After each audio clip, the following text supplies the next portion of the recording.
الحمد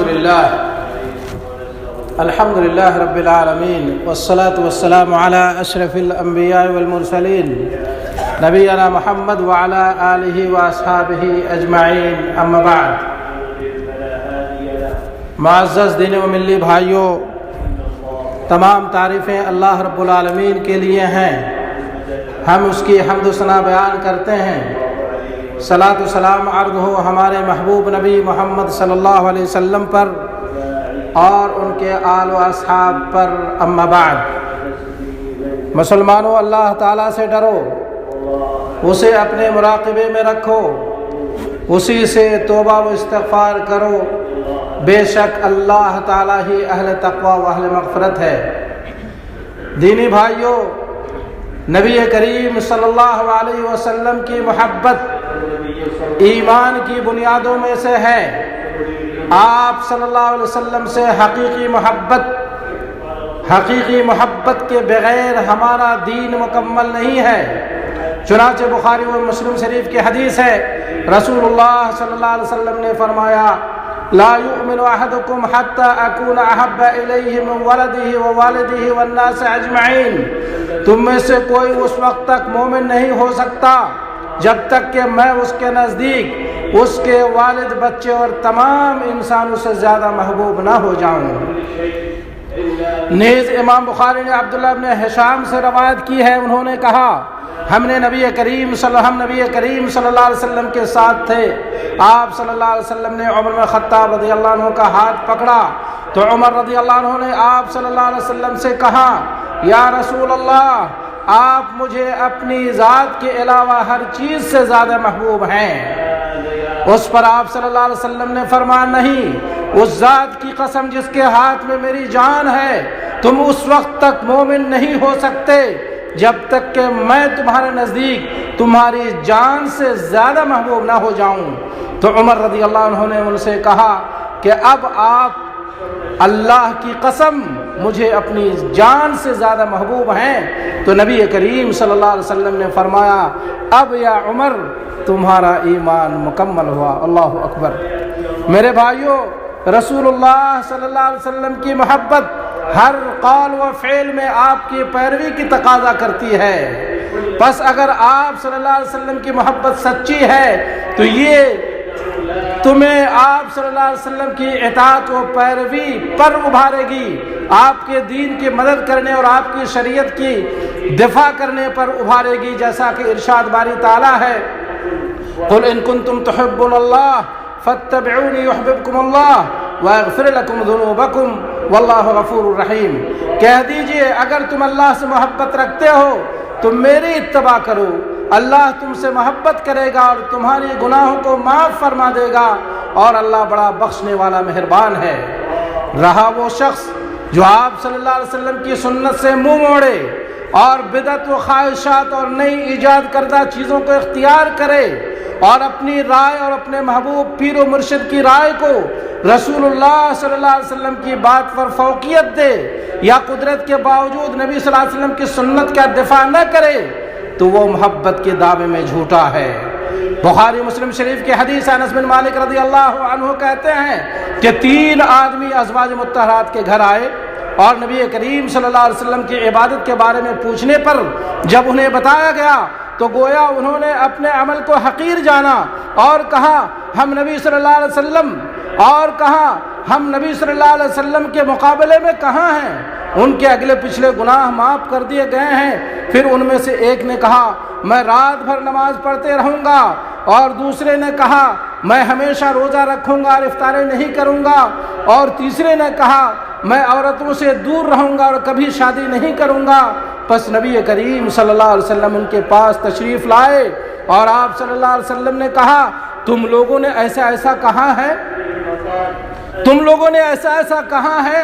اللہ کی قسم، میں تم میں سب سے زیادہ اللہ سے ڈرنے والا اور سب سے زیادہ پرہیزگار ہوں، لیکن میں روزہ رکھتا ہوں اور افطار کرتا ہوں، نماز پڑھتا ہوں اور لیٹتا ہوں، عورتوں سے نکاح کرتا ہوں، پس جو میری سنت سے منہ موڑے گا وہ مجھ سے نہیں۔ میرے بھائیوں، بدعات کو ایجاد کرنا نبی کریم صلی اللہ علیہ وسلم کی محبت نہیں ہے۔ میرے بھائیوں، بدعات کو ایجاد کرنا نبی صلی اللہ علیہ وسلم کی محبت نہیں ہے۔ بہت سارے لوگ نئی اور منکر چیزوں کا ارتکاب کر کے سمجھتے ہیں کہ یہ محبت رسول ہے۔ 12 ربیع الاول کو جشن عید میلاد النبی منانا بدعت میں سے ہے میرے بھائیوں۔ اس کو منانے والے گنہگار ہوں گے اگرچہ ان کی نیت صحیح ہو، کیونکہ عمل کے درست اور قبول ہونے کے لیے صرف نیت صحیح ہونا کافی نہیں ہے، بلکہ اچھی نیت کے ساتھ ساتھ نبی کریم صلی اللہ علیہ وسلم کی سنت اور صحابہ کرام کا عمل ضروری ہے۔ میرے بھائیوں، نبی کریم صلی اللہ علیہ وسلم سے یہ بات ثابت نہیں ہے کہ انہوں نے اپنا جشن عید میلاد النبی منایا ہے، اور نہ ان کے باپ دادا نے، اور نہ ان کی اولاد اور ازواج مطہرات نے آپ صلی اللہ علیہ وسلم کا جشن عید میلاد منایا ہے، اور نہ ہی خلفاء راشدین نے، اور نہ صحابہ کرام میں سے کسی نے، اور نہ تابعین نے، اور نہ ائمہ اربعہ نے، امام حنیفہ، امام شافعی، امام مالک، امام محمد رحمہ اللہ، ان تمام لوگوں میں سے کسی نے میرے بھائی جشن عید میلاد النبی نہیں منایا ہے۔ اس سے پتہ چلا کہ یہ ایک بدعت ہے، ایک نئی چیز ہے، اور ہر نئی چیز گمراہی ہے، اور ہر گمراہی انسان کو جہنم لے جانے والی ہے۔ میرے بھائیوں، نبی کریم صلی اللہ علیہ وسلم کی تاریخ ولادت میں علماء کا اختلاف ہے، لیکن تاریخ وفات میں سب کا اتفاق ہے، اور وہ 12 ربیع الاول ہے۔ آپ صلی اللہ علیہ وسلم کی میلاد منانے کا آغاز سب سے پہلے باطنی شیعوں عبیدیوں نے 362 ہجری میں کیا، جنہیں فاطمی کہا جاتا ہے، جو ملحد و رافضی تھے، حالت کفر میں تھے، اور یہ بدعت انہی کے بیچ چلتی رہی، یعنی شیعوں کے بیچ، اہل سنت میں رائج نہیں ہوئی۔ پھر ملک مظفر ایوبی نے 630 ہجری میں، یعنی نبی صلی اللہ علیہ وسلم کے گزرنے کے 700 سال کے بعد، اس بدعت کو اہل سنت کے درمیان رائج کیا۔ تو اس میں کیوں کر خیر ہوگا جسے نہ اللہ کے رسول نے کیا، اور نہ خلفاء راشدین نے کیا، اور نہ صحابہ کرام نے کیا، اور نہ ائمہ کرام نے کیا، اور نہ سلف صالحین نے کیا، بلکہ اسے شیعوں نے رائج کیا۔ اس لیے میرے بھائیوں، سمجھنے کی کوشش کریں، قرآن ہمارے بیچ موجود ہے، نبی کی حدیث موجود ہے۔ اللہ صحیح بات پر عمل کی توفیق عطا فرمائے۔ اقول قولی ھذا واستغفر اللہ لی ولکم ولسائر المسلمین من کل ذنب فاستغفروہ انہ ھو الغفور الرحیم۔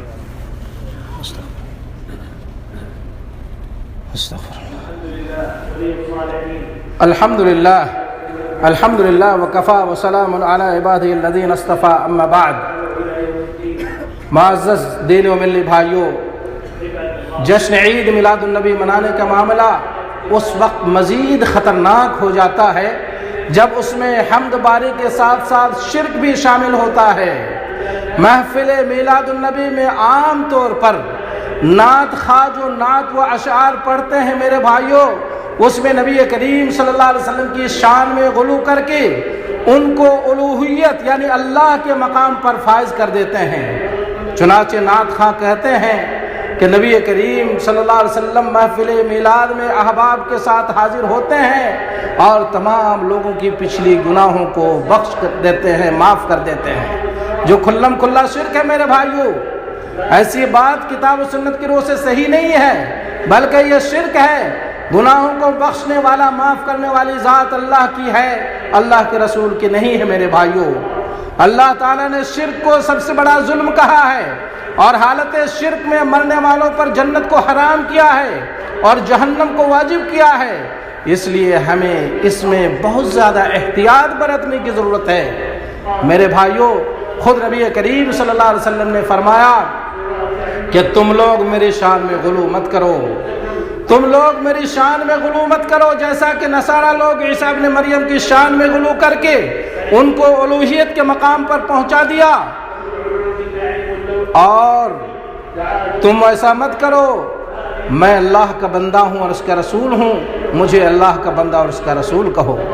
دینی بھائیوں، کیا محبت رسول کا یہی تقاضا ہے کہ ان کو اللہ کے ساتھ شریک کیا جائے؟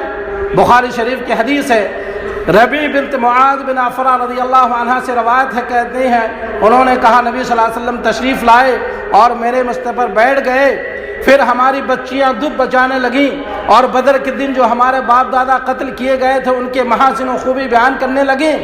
اتنے میں ان میں سے ایک بچی نے کہا کہ ہمارے بیچ ایک نبی ہے جو کل کی بات جانتے ہیں۔ تو نبی کریم صلی اللہ علیہ وسلم نے فرمایا یہ بات نہ کہو، ایسی بات نہ کہو، جو تم پہلے کہتی تھی وہی کہو۔ سمجھ میں آئے میرے بھائی؟ نبی صلی اللہ علیہ وسلم نے وہی ٹوک دیا۔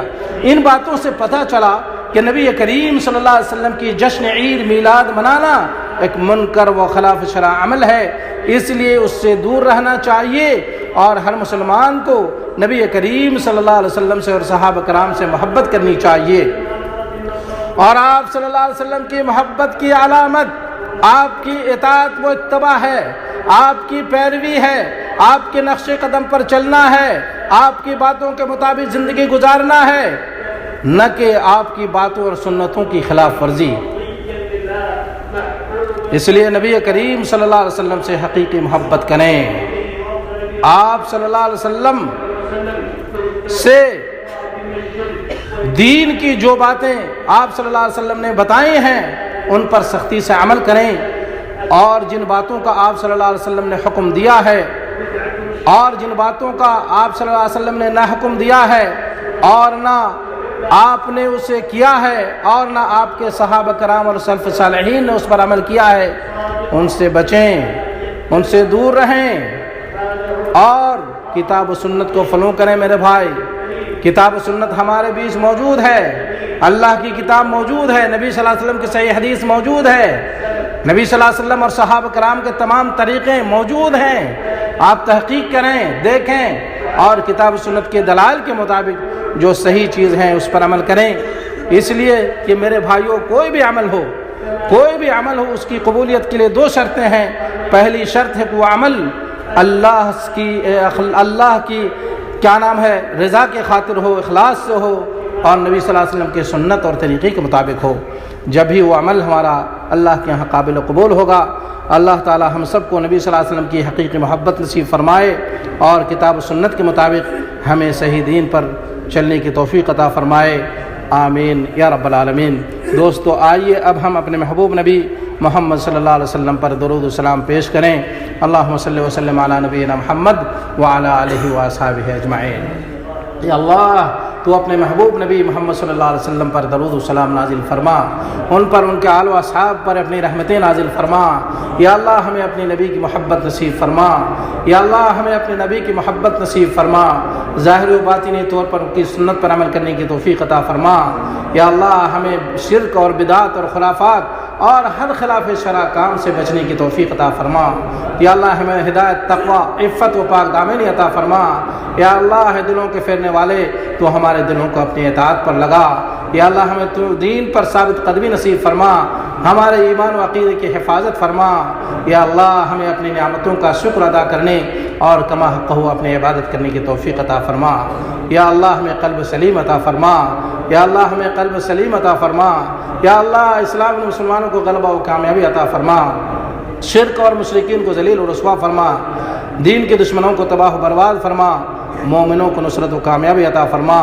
یا اللہ، تو ہمارے امام خادم حرمین شریفین اور ان کے ولی عہد کو اور تمام مسلم حکمرانوں کو ہر خیر و بھلائی کی توفیق عطا فرما، اور انہیں ہر شر سے مامون و محفوظ فرما۔